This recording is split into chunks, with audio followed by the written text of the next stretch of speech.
All right, how's it going, Bible Talk family? Welcome back to Bible Talk. I know I've been gone for a long time, but I'm back, and I really have some family members to thank for that. And just asking when I'm going to post another video really inspired me and motivated me to want to get back into making videos, words of encouragement, talking Bible simply talking about the Bible.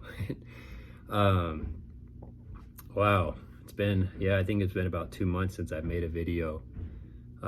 Life gets busy, as I'm sure you know. Started a new job. I have to drive pretty far for work. We're gonna start looking for houses, and life just kind of kept on flowing by. My son is over 2 now, so he I get to spend time with him, but life is just busy. But that's all excuses. I can always find time to share a short word, and that's what I'm realizing, is that as much as life can get in the way, I need to set time aside for this specifically, because this is good for my soul, and hopefully it is good for your soul as well. And today I want to keep going through promises, but today I'm doing something a little different. My little cousin Austin asked me if I could do a verse for him, just to read it and talk about it. I don't know if it was a question he had or just one he liked.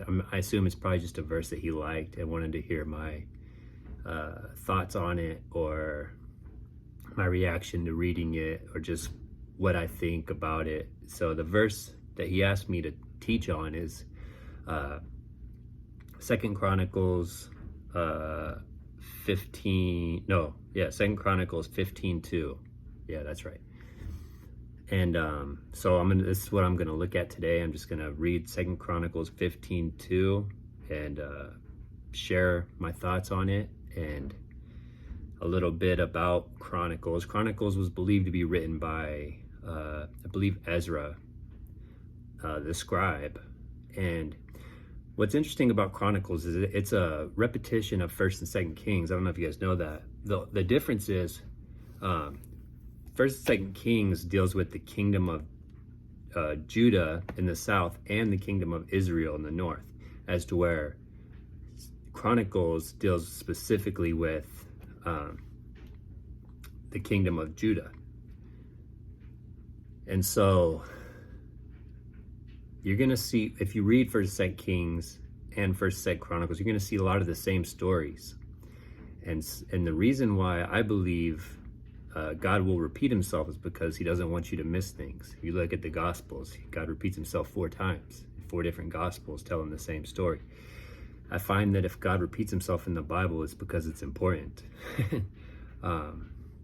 But so that being said, that's all I really know about the book of Chronicles. I also know that 2nd Chronicles was during a time of peace. It was during a time where Solomon was the king.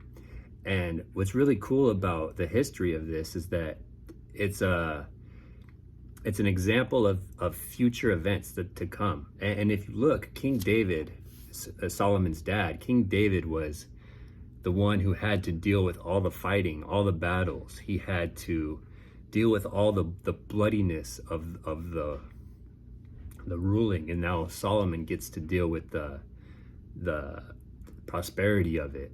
And that's what Jesus had to do. Jesus came and he had to deal with the bloody mess. He had to die on the cross for our sins. And then when he comes back, we're going to have this rule and reign with Jesus for that 1,000-year period, that millennial period. And this is kind of just an example of that. We saw King David have to fight and put his life on the line over and over, which was a typology of Jesus. And now we get to see King Solomon. This is a time of prosperity in the land of Judea, or in the land of Judah. And so it's just a little bit more about 2nd Chronicles specifically, is just a time of peace. And so let's just get into the verse. The verse he wants me to read is 2 Chronicles 15 here, verse 2. It says, "He went out to meet Asa and said to him," or I think it's Asa, Asa, and said to him, listen to me, Asa, and all Judah and Benjamin. The Lord is with you when you are with him. If you seek him, he will be found by you. But if you forsake him, he will forsake you. I'm going to continue on here because I want to get a little bit of context. I don't like to just read one verse. I like to read maybe 2 or 3. But right off the bat, if you're going to have a verse to live by, I think that this is a good verse to live by. That's the first thought that came to my mind. Because there's no halfway in. You're either getting closer to God or you're getting further away from God. And that's something I've experienced in my walk. If you're not meditating on the word, if you're not living for Jesus, you can't be halfway. You can't get to a certain point and just stay there. You're either going to get closer to God or you're going to get further away from God. But I want to read a little bit more to see what this has to say. And then I also believe this is what I love about Solomon is Solomon listened to his dad very closely. A lot of what Solomon teaches, remember he's probably the wisest guy to walk the earth other than Jesus Christ. But Solomon listened to his dad and he took what his dad said and expanded on that. And so I'm going to continue on here. It says, for a long time Israel was without the true God, without a priest to teach, and without the law.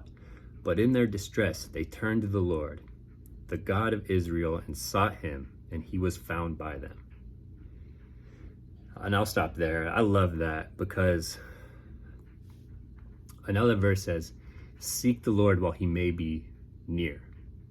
And what I believe that means is that there comes a time in our life, maybe every single day, where we have a sense of, wow, I really want to feel God's presence. And that's God extending his hand to us saying, if you seek me, I'm right here for you. It says, seek the Lord while he may be near. Seek the Lord while he may be found. Call on him while he is near. And then it goes on to say, let the unrighteous forsake their ways, and let the unrighteous man forsake his thoughts, and the ungodly man his ways, and let him return to the Lord, and he will have compassion on him. It's one of my favorite passages. I can't remember exactly where it is. I just remember the words that it said. But what he's saying, Solomon's telling these people, listen, that the reason why you're going through this is because you're not seeking God.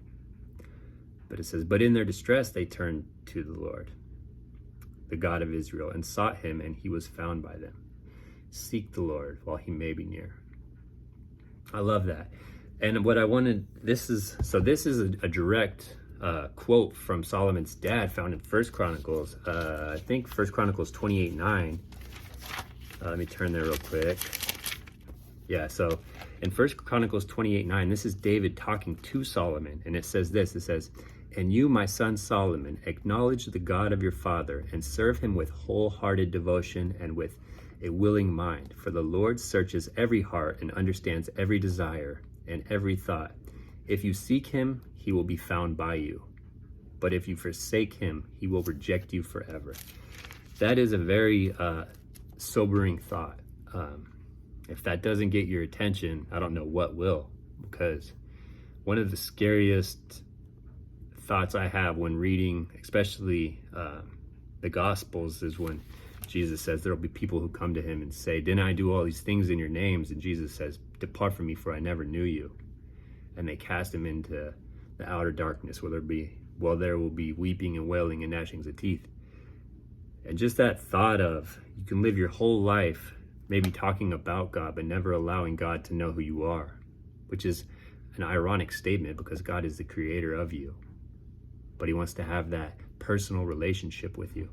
He wants to know your thoughts. He wants to know your prayers. He wants you to dialogue with him, talk with him, let him into every part of your life. And that's such a sobering thought, that if you do that, God will be with you, but if you don't do that, he will depart from you. And then it throws in forever. Like that's nothing to joke around about. He'll reject you forever.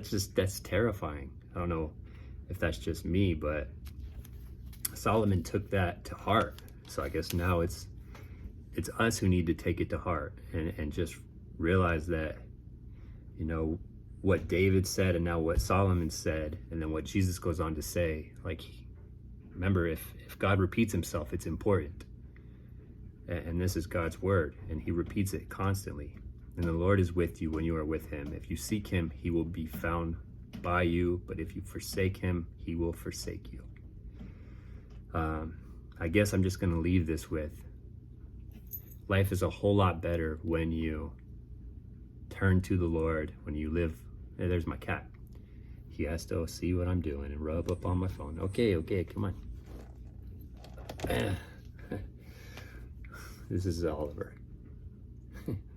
But when you live for the Lord, life is a whole lot better. And there is no halfway.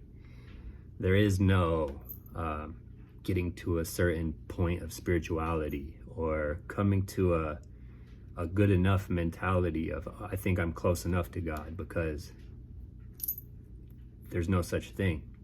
Our whole life should be spent living for God. And that way, when we die, we can be like Paul and say, I ran the race and I finished. As opposed to, did I do as much as I could do? Am I even gonna be in heaven? Like, that's a scary thought for me. I don't ever want to experience that, especially on my deathbed, wondering where I'm going. I want to know that I gave my life to Christ and I lived my life for Christ. And this is a very convicting passage to read. And so I thank my cousin for asking me to just talk about it. And I hope it means as much to you as it does to me, because yeah, that's a great passage to live by. Living for God is a whole lot safer, a whole lot better, a whole lot wiser than to live against God. But I appreciate your time, and yeah, I'll be back more often. Try to get one, at least 3 out a week is my goal, and I'll continue on my promises, and they're the promises of God, and yeah, we'll continue on, continuing on. All right, thanks.